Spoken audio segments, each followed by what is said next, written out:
नमस्कार मित्रों, मैं आचार्य शंकर ठाकुर आप सबको अपने YouTube चैनल पर आत्मा की सूक्ष्म गहराइयों से स्वागत करता है।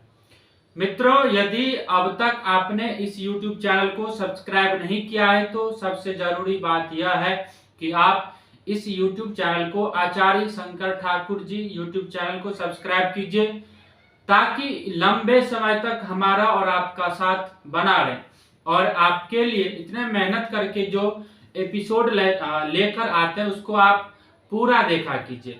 मित्रों, किसी भी वीडियो को स्किप करके देखने में कोई फायदा नहीं, फिर आपको कुछ भी समझ में नहीं आएगा। यदि आप पूर्णतया इस वीडियो का, इस एपिसोड का फायदा लेना चाहते हैं तो जरूरी है कि आप इस वीडियो को स्किप ना करें और वीडियो को शुरू से लेकर अंत तक देखें। पूरा देखने पर ही आपको इस वीडियो का लाभ प्राप्त होगा। मित्रों, जरूरी है कि आप सब इस YouTube चैनल को सब्सक्राइब कीजिए, लाइक कीजिए तथा बेल आइकन वाले बटन को प्रेस कीजिए ताकि इसका लाभ आप सबको प्राप्त हो। मित्रों, यदि आप फेसबुक पर देख रहे हैं तो आचार्य शंकर ठाकुर जी फेसबुक पेज को फॉलो कीजिए। इंस्टाग्राम पर है तो आचार्य शंकर ठाकुर जी को भी फॉलो कर सकते हैं आप इंस्टाग्राम पर भी। मित्रों, पिछले वीडियो में हमने बात किया था कि शुक्र ग्रह 7 जुलाई को सिंह राशि में प्रवेश कर गए थे। गोचरवश 7 जुलाई को सिंह राशि में प्रवेश किए थे और सिंह राशि में जब उन्होंने गोचर में प्रवेश किए थे तो अपने जो ग्रह का अवस्था होता है उस अवस्था में थे, लेकिन सिंह राशि में शुक्रदेव 23 जुलाई 2023 को वक्र अवस्था में होकर उल्टी चाल चलने लगे, यानी कि पीछे को चलना प्रारंभ करेंगे 23 जुलाई 2023 से।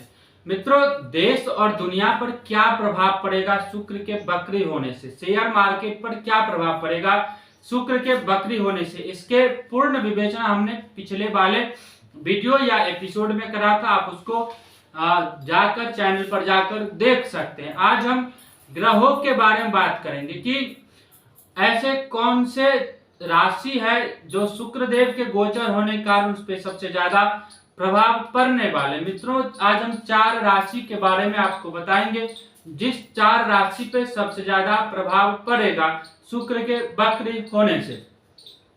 मित्रों, शुक्र ग्रह प्रेम, सौंदर्य, ऐश्वर्य, विलासिता, रोमांस, विवाह, ग्लैमर, प्रसिद्धि आदि का कारक माना जाता है। शुक्र आदि विलासिता का कारक ग्रह माना जाता है। देखिए, खगोलीय ब्रह्मांड में, खगोलीय पिंड में जब परिवर्तन होता है, थोड़ा सा भी परिवर्तन होता है तो हमारे जीवन में उथल पुथल मचा देता है, कहीं ना कहीं हमारे जीवन को अवश्य प्रभावित करता है और प्रभावित करने के कारण हमारे आसपास जो जीव जंतु है, हमारे आसपास जो रहने वाले लोग हैं, हमारे आसपास जितने भी प्रकार के जिनमें प्राण उपस्थित है, जो श्वास ले रहा है, उन सब में बदलाव आना शुरू हो जाता है। लेकिन आज हम सिर्फ राशियों के बारे में बात करेंगे, वो 4 राशि के बारे में बात करेंगे जो सबसे ज्यादा प्रभावित होने वाले हैं शुक्र ग्रह के गोचर के कारण। उसमें से पहला राशि मेष है, दूसरा वृषभ है, तीसरा कन्या है, चौथा वृश्चिक है। तो आइए बारी बारी से हम देखते हैं कि मेष राशि पर, वृषभ राशि पर, कन्या राशि पर क्या प्रभाव पड़ने वाला है। दूसरे, देखिए, मेष राशि वालों के लिए दूसरे और 7वें भाव के स्वामी होकर आपके 5वें भाव में शुक्रदेव गोचर करेंगे। वक्री होकर पंचम अवस्था में गोचर करने जा रहे हैं। 7वें भाव के स्वामी होकर पंचम भाव में स्थित होगा और वक्र अवस्था में स्थित होगा। जब ग्रह वक्र अवस्था में सप्तमेश होकर 5वें घर में स्थित होता है तो यह आपके पारिवारिक जीवन में किसी न किसी प्रकार से परेशानियों का वजह बन सकता है। आप यदि मेष राशि के जो जातक अब तक प्रेम संबंध में बने हुए थे और अब वो सोच रहे हैं कि मैं अपने इस प्रेम संबंध को विवाह के संबंध में परिवर्तित कर ले, तो थोड़ा सा इस समय रुकावट आ सकता है उनके कार्य में। वो परेशानी का वजह बन सकता है। उनके प्रेम संबंध में रुकावट हो सकता है, अचानक से रुकावट या देरी होने की आशंका है। इस अवधि में आपके और आपके पार्टनर के बीच में तनाव बढ़ सकता है, प्रॉब्लम आ सकता है। मित्रों, इसके अलावा इस राशि के जातकों को यदि देखा जाए तो आर्थिक परेशानी का सामना करना पड़ सकता है। मुमकिन है कि इस अवधि में आपके खर्चे बढ़ जाएंगे और खर्चे यदि आय से अधिक बढ़ेगा तो आपको परेशानी हो सकती है। खर्चे को पूर्ण करने के लिए आपको कहीं ना कहीं से किसी न किसी प्रकार से ऋण लेना पड़ सकता है। अपने वित्त को, अपने जो वित्तीय मामला है आपका, उसको सही ढंग से इस्तेमाल करना चाहिए। प्रबंधन करने में भी आप या तो नाकामयाब हो सकते हैं। जरूरी है कि आप अपने वित्तीय प्रबंधन को सही से इस्तेमाल करें और नाकामयाब ना हो। यदि आप शुक्र के वक्र अवस्था में नाकामयाब होते हैं तो आपके लिए लंबे समय तक आपको नुकसान झेलना पड़ सकता है। वहां शुक्र के वक्री होने की अवधि में उस ऋण को चुकाने में असफल हो सकते हैं। यदि आपने पहले ही ऋण ले चुका है और यदि आप इस समय चाहते हैं कि ऋण चुकता करें तो वित्तीय संबंधित मामलों में गड़बड़ी होने के कारण, आर्थिक परेशानी में गड़बड़ी होने के कारण आप ऋण को चुकाने में असफल रह सकते हैं। या फिर जो जातक व्यापारी हैं या व्यापारी वर्ग जो व्यापार कर रहे हैं, व्यवसायिक सौदे अटक सकता है, किसी न किसी प्रकार से उनके कार्य में अड़चन आ सकता है और अपनी इच्छा अनुसार अपने जीवन में ऐसे लोग इस गोचर काल में आगे नहीं बढ़ सकते। मित्रों, अब बात करते हैं वृषभ राशि वालों के लिए। वृषभ राशि के जीवन में क्या होने वाला है? मित्रों, वृषभ राशि वालों के लिए शुक्रदेव एक तो लग्नेश है और दूसरे षष्ठेश घर के स्वामी होकर पंचम भाव में वक्र, चौथे घर में वक्री होने वाले। वृषभ लग्न वाले में शुक्रदेव चौथे घर में वक्री होने वाले। वृषभ राशि के जातकों के लिए शुक्र पहले और छठे घर के स्वामी है और जब पहले और छठे, एक तो लग्नेश हो गए और दूसरा षष्ठेश हो गया। षष्ठेश का गोचर जब पंचम स्थान में होगा तो यह नुकसान करवा सकता है। वृषभ राशि के जातकों को अपनी विलासिता और आराम में कुछ कमी आ सकती है, क्योंकि एक तो मंगल देव पहले से ही चौथे भाव में विराजमान है वृषभ राशि वालों के लिए और शुक्र देव वक्री होकर चौथे भाव में प्रवेश करने वाले। चौथे भाव में तो वैसे पहले से ही उपस्थित है, लेकिन वक्री होंगे और पीछे की ओर चलने लगेंगे तो आपको नुकसान हो सकता है। घर में ज्यादा समय व्यतीत नहीं कर पाएंगे आप। घर में प्रवेश करते ही आपको किसी न किसी प्रकार की समस्या का सामना आपको अवश्य करना पड़ सकता है। वृषभ राशि के जातक इस अवधि में, इस समय यदि किसी प्रकार की संपत्ति खरीदना या संपत्ति के माध्यम से लाभ प्राप्त करने के लिए निवेश करने की योजना भी बना रहे तो इस समय आपको किसी प्रकार का लाभ नहीं होगा। हालांकि आपको इसमें अभी सफलता नहीं मिल सकती, इसीलिए आपको इस समय निवेश नहीं करना चाहिए। आपको धन संबंधित समस्या का सामना करना पड़ सकता है, क्योंकि आपको अपने परिवार के लिए ज्यादा धन खर्च करने की आवश्यकता मित्रों पड़ सकती है। शुक्र वक्री होने की अवधि में आपके खर्च बढ़ने वाले और आपको अपने खर्च को पूरा करने के लिए कहीं ना कहीं से ऋण लेना पड़ सकता है, अन्यथा आपका जो मासिक बचत है वो पूरा नहीं होगा और किसी न किसी प्रकार के समस्याओं में आप घिरा रहेंगे। बेचैनी आपको महसूस हो सकती है। मित्रों, अब बात करेंगे कन्या राशि वालों के लिए। कन्या राशि के जातक इस अवधि में अपने कैरियर के प्रति ज्यादा सचेत आपको रहना चाहिए और इसी में आपका अधिकांश समय व्यतीत होगा और इसी प्रकार के सोचने में आप अपना समय व्यर्थ में व्यतीत करते रहेंगे। इस राशि के जातक की रुचि व्यापार में भी देखने को मिल सकती है। कन्या राशि के जातकों के लिए शुक्र दूसरे भाव और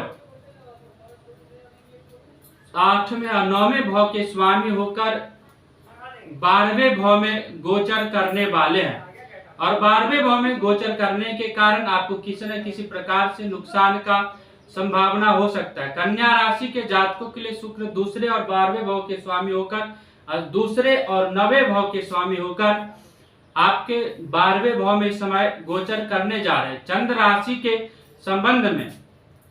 इसके परिणाम स्वरूप आपको जीवन में आर्थिक हानि और परिवार में समस्याओं का सामना करना पड़ सकता है। इस अवधि में आपका घर परिवार में के लोगों के साथ तर्क वितर्क होने की प्रबल आशंका बन रही है लोगों के साथ, जिससे आपका पारिवारिक माहौल बिगड़ सकता है। इसीलिए मित्रों इस समय सलाह दी जाती है कि इस दौरान किसी भी बड़े परियोजना में आपको निवेश नहीं करना चाहिए और निवेश करने से आपको समय का इंतजार करना चाहिए। मित्रों अब बात करते हैं वृश्चिक राशि वालों के लिए। शुक्र आपके सप्तम और 12वें भाव का स्वामी है और आपके इस समय 10वें भाव में वक्र अवस्था में होकर गोचर करने वाले हैं।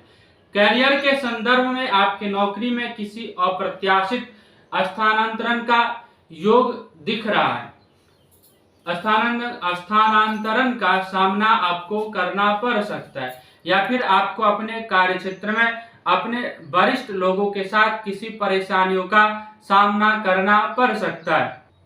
मित्रों यदि आप वृश्चिक राशि वाले हैं तो आपको इसके अलावा भी कुछ जातकों की जो वर्तमान में नौकरी कर रहे हैं, नौकरी छोड़कर किसी नई व्यवस्था में शामिल होकर या फिर किसी नई नौकरी में जाने का भी प्रबल योग बन रहा है। इस समय नौकरी शिफ्ट होने की भी नौबत आ सकती है, लेकिन इसमें आपको किसी प्रकार का कोई दिक्कत नहीं होगा।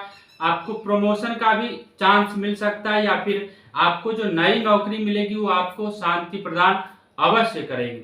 मित्रों वृश्चिक राशि के जो जातक व्यापारी वर्ग हैं या व्यापार से जुड़े हुए हैं, उन्हें तालमेल बिठाने की आवश्यकता पड़ेगी इस समय, जिसके दम पर आप ज्यादा मुनाफा कमाकर सफलतापूर्वक उभरने में कामयाब रहेंगे। अगर आप विदेश में व्यवसाय कर रहे हैं, विदेश से जुड़े हुए किसी विशेष वस्तु का व्यवसाय कर रहे हैं तो आप इस समय कामयाब हो सकता है। आप आउटसोर्सिंग व्यवसाय कर रहे हैं तो आप व्यवसाय में इस समय सफल हो सकते हैं। सिंह राशि में शुक्र के वक्री होने के दौरान आपको व्यवसाय में लाभ देखने को मिलेगा।